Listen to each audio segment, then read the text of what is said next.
ইসরায়েলের উপরে চাপিয়ে পড়তে দ্বিধাবোধ করবে না, কয়েকটি করবে না।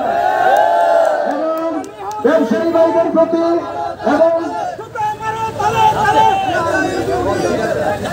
ব্যবসায়ী ভাইদের প্রতি উদারত আহ্বান জানাবো, ইরানি দায়িত্বে আজ থেকে আপনারা ইসরায়েলের পণ্য বিক্রয় বন্ধ করুন এবং যারা জনসাধারণ আপনারা ইসরায়েলের পণ্য ক্রয় করা থেকে বিরত থাকুন।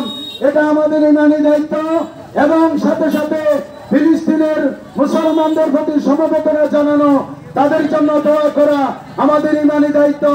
এবং আল্লাহ রাব্বুল আলামিনের দরবারে আমরা ফরিয়াদ করব, মহান আল্লাহ রাব্বুল আলামিন এই ইহুদি নাসারাদেরকে আসমানি গজব দ্বারা তাদেরকে যেন আল্লাহ ধূলিসাৎ করে দেয়। আসসালামু আলাইকুম ওয়া রাহমাতুল্লাহ। আমরা এই ইহুদিদের বিরুদ্ধে যে বিক্ষোভ মিছিল করেছি, আপনারা যেভাবে সুস্থভাবে আমাদেরকে সমর্থন করেছেন, বাংলাদেশ গাউসিয়া কমিটিকে সমর্থন করেছেন, আগামী দিনে এই ইহুদি নাসারাদের প্রতিবাদের জন্য আমরা যেভাবে ডাক দিয়ে বলতে সবসময় আমরা আমাদের পাশে থাকবেন। আমরা ইহুদিদের বিরুদ্ধে প্রতিবাদ জানিয়ে দেব আর ইহুদিদের পণ্য বয়কট করবেন। আগামী দিনের আন্দোলন সংগ্রামে উপস্থিত থাকবেন, এই আশা প্রত্যাশা রেখে আমি আমার সংক্ষিপ্ত বক্তব্য শেষ করছি। আল্লাহ হাফেজ। আমরা সকলে জানি ফিলিস্তিনের মধ্যে আমাদের নিরীহ মুসলমান ভাই বোনদেরকে নির্বিচারে গুলি করে হত্যা করা হচ্ছে। আমি আপনাদেরকে জানান দিতে চাই, এই হত্যাকাণ্ডের সাথে শুধু ইসরায়েল জড়িত নয়, এই হত্যাকাণ্ডের পিছনে আমাদেরও হাত অবশ্যই আছে। কারণ আমরা যখন ইসরায়েলের পণ্য ক্রয় করি, সেই পণ্য থেকে যে টাকা যারা উপার্জন করেন, সেই টাকা অর্থ দিয়ে তারা গুলি কিনে, বোমা কিনে আমাদের ফিলিস্তিনের ভাইদেরকে বোনদেরকে তারা নির্বিচারে হত্যা করে। কথা বলেন ঠিক কিনা? তাই আজ থেকে আমরা এখানে জানান দিতে চাই, আমরা একযোগে যত মুসলমান আমরা এখানে উপস্থিত হয়েছি, ইসরায়েলের সকল পণ্য আমরা বয়কট করব ইনশাআল্লাহ। আরেকটা জোরে বলেন, বয়কট করব ইনশাআল্লাহ। তবে বয়কটের নিয়ম এটা নয় যে আমরা ভাঙচুর চালাবো, বয়কটের নিয়ম এটা নয় যে আমরা লুটপাট করব। লুটপাট এটা বয়কট নয়, ভাঙচুর এটা বয়কট নয়। বয়কটের নীতি হতে হবে আমরা কিনা বন্ধ করে দিব, আমাদের ব্যবসায়ী ভাইয়েরা বিক্রি বন্ধ করে দেবে। কথা বলেন ঠিক কিনা? আমাদের এখানে অনেকে বলেন যে ফিলিস্তিন নাকি পরাধীন, গাজাবাসী নাকি পরাধীন। আমি তাদেরকে বলে দিতে চাই, গাজাবাসী পরাধীন নয়, ফিলিস্তিন পরাধীন নয়, তারা পরাধীন নয়, পরাধীন হলো বিশ্বের আরব বিশ্বরা। কথা বলেন ঠিক কিনা? কারণ আরবের শেখেরা, আরবের যারা দায়িত্বশীল রয়েছে, সরকার রয়েছে, তারা আমেরিকার গোলামি স্বীকার করেছে, তারা ইসরায়েলের গোলামি স্বীকার করেছে। কিন্তু আমার গাজার মুসলমান ভাই বোনেরা ইসরায়েল এবং আমেরিকার গোলামি স্বীকার করে। মুনাফিক আরব বিশ্ব থেকে আমাদেরকে বাঁচতে হবে। আমরা এত বছর তাদের দিকে তাকিয়ে রয়েছি, আর নয়, আমরা এবার আল্লাহর কাছে দোয়া করব, আল্লাহ যেন অতি দ্রুত এই বিশ্বের জমিনের মধ্যে ইমাম মাহাদির আগমন ঘটায়। কথা বলুন ঠিক কিনা? আল্লাহ আমাদের এই দোয়া কবুল করুক বলে আমিন। আসসালামু আলাইকুম ওয়া রাহমাতুল্লাহ।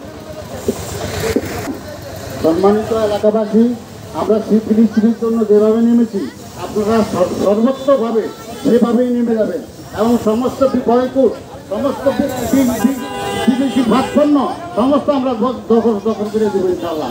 আর আমরা যারা আছি তারা মিলে ইনশাল্লাহ আমরা চেষ্টা করব, আমরা এই ফিলিস্তিনকে যেভাবে হোক তারা আমরা হামলা করবো ইনশাল্লাহ। তারা আমরা কোনো কিছুর দিকে যাবো না ইনশাল্লাহ। আল্লাহ পাক তাদের রক্ষা করো, আমরা তাদেরকে রক্ষা করি এবং তাদের প্রতি যা কিছু আছে আল্লাহ তাদের প্রতি আল্লাহ সহানুভূতি করো, আল্লাহ পাক তাদেরকে মহানুভূত করো, আল্লাহ পাক তাদেরকে অবস্থ করো ইনশাল্লাহ।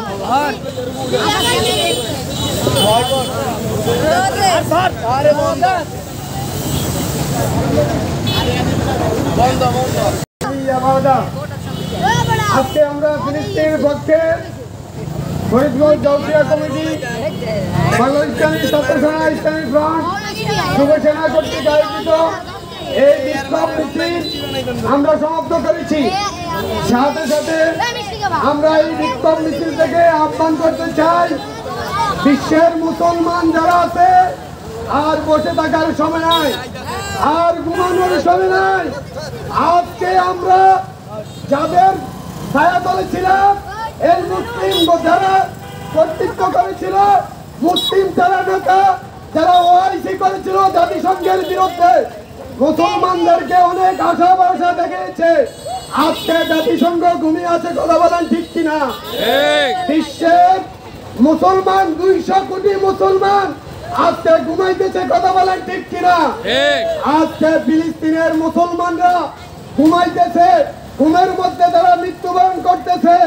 তারা আজকে নিরাপদে নয়, বিশ্বের মুসলমানগুলো নিরাপদে নয়। আমাদেরকে অনেক আশার বাণী শোনানো হয়েছে, আর আমরা আশার বাণী শুনতে চাই না, কথা বলেন ঠিক কিনা? আমরা চাই তারা আমাদের মুসলমান ভাই, তাদের দুঃখে সুখে আমরা একসাথে কাজ করতে চাই, কথা বলেন ঠিক কিনা?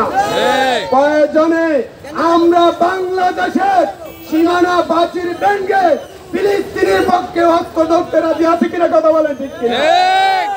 আমরা আর ভুল বসে থাকতে চাই না। আমি সাথে সাথে আমাদের ব্যবসায়ী ভাইদেরকে বলবো, আপনারা ইসরায়েলি সকল পণ্য বিক্রি বন্ধ করেন। সাথে সাথে ক্রেতা ভাইদেরকে বলবো, আপনারা ইসরায়েলি সকল পণ্য ক্রয় করা বন্ধ করেন। দেখবেন একদিন নয় একদিন তারা মুসলমানদের সাথে হাত মিলাইতে বাধ্য হবে, কথা বলেন ঠিক কিনা? আল্লাহ পাক আমাদেরকে কবুল করুক, বলেন আমিন।